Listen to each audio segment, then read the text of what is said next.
Ladies and gentlemen, welcome to this week's version of Nichols and Dimes, our weekly video series.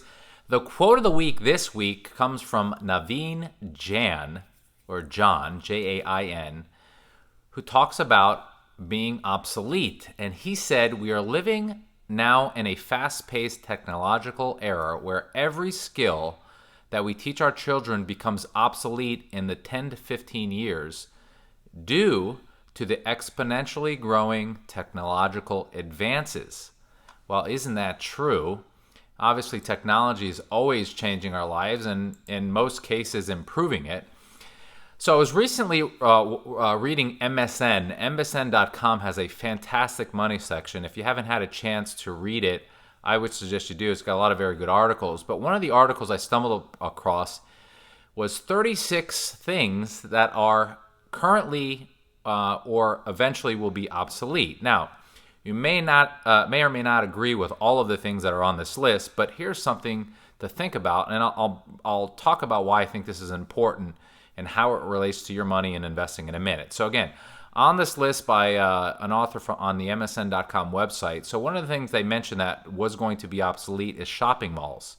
Well, obviously with technological advances in delivery services, so retailers like Amazon and delivery services like Amazon and of course FedEx over the years and UPS, we shop differently today and we get those things many times the next day. So shopping malls eventually could be a thing of the past. Cash. So how much cash do you have in your wallet these days? I mean, you may have some, a little, or none. I don't carry a whole lot of cash around because, of course, with things like Apple Pay and debit cards and, of course, credit cards, a lot of people aren't using cash these days. So cash could be something that's obsolete. Payphones. When's the last time you used a payphone? I remember back in the day, we'd put, at least when I was growing up, we'd put, a quarter or 10 cents, if you will, in a payphone. Well, you don't see any payphones anymore. So something to think about. Calculators. When's the last time you actually had an old school calculator? Now, I know many of us still do. I have one at my house and one at the office that I use. It's a financial calculator, but most of the times we use a cell phone, or you can even ask Siri or Alexa, to calculate something for you.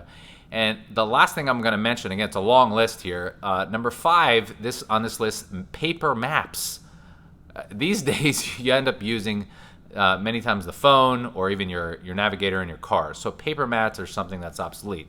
So again, why am I bringing this up today? Because folks who don't change with the times, I think are going to be left behind, specifically with their portfolio. So what I mean is if you have a traditional investment portfolio with many times that includes stocks, bonds, and whether it's individual stocks or bond mutual funds, including things like CDs or even savings accounts, in my opinion, those are obsolete portfolios. With low interest rates that we've had for many years, folks who have money in savings accounts and CDs, or even traditional bonds where there's very little yield, I think those folks are going to get hurt. Again, in my opinion, those are obsolete portfolios.